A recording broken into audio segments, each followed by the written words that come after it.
से मेरे प्रियो, आज जिस टॉपिक को लेके आज मैं आप लोगों के सामने बात करने जा रहा हूं, जब मैं इस विषय को, इस टॉपिक को जब मैं स्टडी कर रहा था, मनन कर रहा था, तो आप यकीन मानिए मैं बहुत ही ज्यादा अंदर से हिल गया। और वो विषय है शैतान की युक्ति। जी हाँ, शैतान की युक्ति। और मैं इस बात पर दंग रह गया कि किस तरह से शैतान अपनी योजना और अपनी युक्तियों में वो सफल होता जा रहा है और हर एक व्यक्ति को परमेश्वर की राह से भटकाने के लिए वो भरसक प्रयास कर रहा है। तो आज इस विषय को लेकर हम आज परमेश्वर के वचनों से हम बातें करेंगे।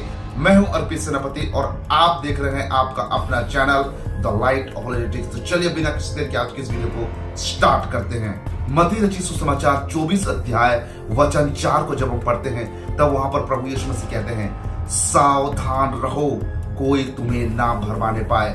जरा सोच कर देखिए, प्रभु यीशु मसीह अपने चेलों को क्यों ऐसा कह रहे हैं? क्या प्रभु यीशु मसीह के संग में रहने वाले लोगों को भी सावधान रहने की आवश्यकता है? क्या प्रभु यीशु मसीह के संग संग रहने वाले चेलों को भी कोई भरमा सकता है?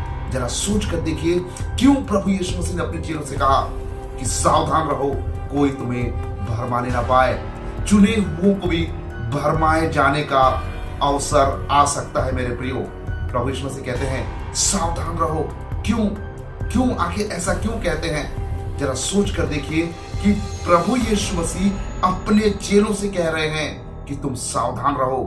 शैतान बहुत ही ज्यादा चालाक है और वो बहुत चालाकी से अपने कामों को वो अंजाम देता है और बहुत ही चतुराई से वो हमारे जीवन में काम करता है और हमारे जीवन में वो इस तरह से आता है कि हमें पता नहीं चलता कि वो हमारे जीवन में कार्य कर रहा है। हमें ऐसा लगता है कि हम वचनों में जीवन बिता रहे हैं, हम परमेश्वर की राहों में आगे बढ़ रहे हैं और हम उसकी युक्तियों में फंसते जा रहे होते हैं, लेकिन हमें इस बात का भनक तक नहीं होता है कि हम परमेश्वर की राह में नहीं लेकिन शैतान की राह में हैं। क्यों पौलुस प्रेरित इफिसियों 6वां अध्याय उसके 11 वचन में कहता है कि सारे आत्मिक हथियारों को बांध लो कि तुम शैतान की युक्तियों के सामने स्थिर खड़े रह सको।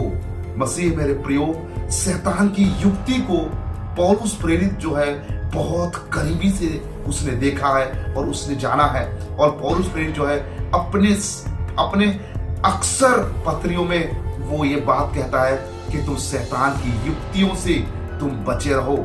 याद करिए, एदन की वाटिका में क्या हुआ था? एदन की वाटिका में शैतान बड़ी चतुराई से उसने हवा को बहकाया था और हवा को ऐसा लगा कि मैं जो कर रही हूं ये गलत नहीं है, ये सही है। यही तो शैतान की चतुराई है। कई बार हमें ऐसा लगता है कि हम जो कर रहे हैं वो सच है, लेकिन हम परमेश्वर की मर्जी के खिलाफ कार्य कर रहे होते हैं। हम वो कार्य कर रहे होते हैं जो परमेश्वर नहीं चाहते हैं कि हम करें। हम परमेश्वर की मर्जी के खिलाफ हम अपने कदम को बढ़ा रहे होते हैं, लेकिन हमें लगता है कि हम जो कर रहे हैं वो सही है। और ये शैतान चाहता है, शैतान यही चाहता है कि वो हमें हर समय कंफ्यूज करे और हम कंफ्यूज होकर हम परमेश्वर की राह से हम भटके और शैतान की युक्तियों के साथ में रहकर हम कार्य करें।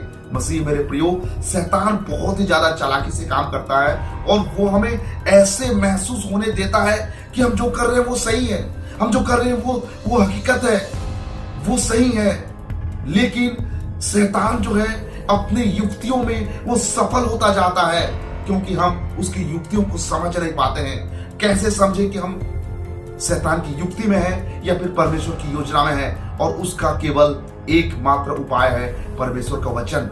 आजकल बहुत सारे लोग परमेश्वर के वचन को पढ़ते नहीं है, परमेश्वर के साथ समय नहीं बिताते हैं, जिसकी वजह से वो शैतान की युक्तियों का शिकार बनते जा रहे हैं। जरा सोच कर देखिए, आज लोग सब ज्यादातर उन प्रचारक और पास्टर के पीछे पड़े हुए हैं जो चिन्ह और चमत्कार करते हैं और लोग ये समझ रहे होते हैं कि हम सही दिशा की ओर आगे बढ़ रहे हैं, हम एक सही प्रचारक को सुन रहे हैं। लेकिन मसीह मेरे प्रियो, परमेश्वर के वचन के खिलाफ ये सारी बातें हैं। जरा परमेश्वर के वचन को गौर से पढ़िए और परमेश्वर को, बाइबल को अवसर दीजिए ताकि वो आपको समझा सके कि आप किस तरह से शैतान की युक्तियों का सामना कर सके। पहला पत्रस 5वां अध्याय उसका 8वां वचन में लिखा गया है कि हमारा जो विरोधी वो शैतान गरजने वाले सिंह के समान वो इस खोज में है कि वो मसीहों को फाड़ खाए। वो खोज में रहता है, ताक में रहता है, वो छिपकर बैठे रहता है कि वो मसीहों को घात करे। मसीह मेरे प्रियो, शैतान हर समय भरसक प्रयास करता है कि वो आपके और मेरे जीवन से मसीह की शांति को चुरा सके। प्रभु यीशु मसीह ने क्या कहा? प्रभु यीशु मसीह ने कहा कि मैं तुम्हें अपनी शांति देता हूं, जैसा संसार देता वैसा नहीं देता। लेकिन आज मसीह लोग जो है संसारिक खुशी और संसारिक शांति के पीछे वो बढ़ते चले जा रहे हैं और उन्हें ऐसा लग रहा है इसमें गलती क्या है कि हम संसार में खुश रहें, संसारिक शांति पाएं, शारीरिक सुख पाएं। लेकिन प्रभु ऐसा नहीं चाहते। परमेश्वर का वचन ऐसा नहीं सिखाती है। आज लोग सब प्रॉस्पेरिटी के पीछे पड़े हुए हैं, लेकिन शैतान चाहता ही ये है कि हम परमेश्वर के वचन में बनने का अनुभव को शैतानी रीति से पाते रहें और शैतान अपनी युक्तियों में वो दिन प्रतिदिन सफल होता रहे। दूसरा कुरिन्थियों 11 अध्याय 14 वचन में पौलुस कहता है कि ये कोई अचंभे की बात नहीं है, ये कोई अचंभे की बात नहीं है कि शैतान आप ही तेजमय स्वर्गदूत का सा रूप धारण कर सके। कितना भयानक बात है। शैतान तेजमय स्वर्गदूत का रूप धारण कर सकता है। शैतान इस तरह का एक भेष, इस तरह का एक रूप धारण कर सकता है कि वो मसीह लोगों को भ्रम में डाल सके कि परमेश्वर वो ही है। प्रभु यीशु मसीह ने कहा तुम भरमाए न जाओ। उस समय कहेंगे बहुत से लोग कि मसीह यहां है, मसीह वहां है।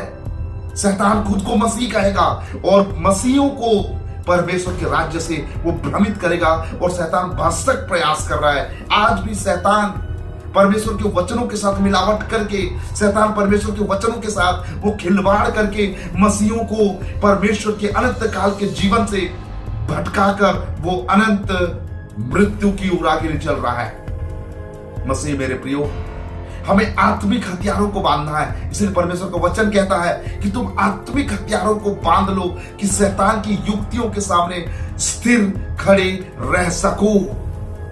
क्या आज आप परमेश्वर के वचन में हैं या फिर शैतान की युक्तियों का शिकार बने हुए हैं?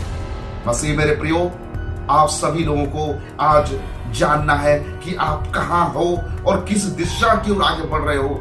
कहीं ऐसा ना हो कि हमारे पास समय ना हो, समय खत्म हो जाए और हमें पता चले कि हम तो गलत ट्रैक में हैं। जरा सोच कर देखिए कितना भयानक अवस्था होगा उस समय जब हमारे पास समय ही ना होगा और हम पश्चाताप भी ना कर पाए। सो आज समय है, आज अवसर है। अवसर को बहुमूल्य समझते हुए परमेश्वर की राज्य में आगे बढ़ने के लिए आप परमेश्वर की योजना में बने रहिए। शैतान की युक्तियों का शिकार मत बनिए, लेकिन परमेश्वर की योजना में बने रहिए। और ये संभव तभी हो सकता है जब आप परमेश्वर के वचनों के साथ समय बिताएंगे, परमेश्वर के सानिध्य में खुद को समर्पण करेंगे। तब शैतान की हर एक जलती हुई तीरों को बुझा सकते हैं और ये केवल परमेश्वर का वचन ही आपके और मेरे जीवन में कर सकता है। मसीह मेरे प्रियो, आज का जो वचन मैंने आप लोगों के सामने रखा है, इस वचन के द्वारा मैं चाहता हूं कि प्रभु आपके जीवन में आशीष प्रदान करे। और इस वीडियो को आप उन हर एक मसीह भाई बहनों तक शेयर करिए जो लोग शैतान की युक्तियों का शिकार बने हुए हैं। बहुत चालाकी से और बहुत ही ज्यादा चतुराई से शैतान मसीहों के जीवन में कार्य करता है। इसीलिए आप भी परमेश्वर के वचनों में मजबूत बने रहिए। उम्मीद करता हूं इस संदेश के द्वारा प्रभु आपके जीवन में अपनी सामर्थ को प्रकट किया होगा। सो इस वीडियो को आप आगे तक जरूर शेयर करिएगा। प्रभु आप सबको आशीर्वाद प्रदान करे। आप सबको नमस्कार, जय मसीह की, praise the Lord, God bless you.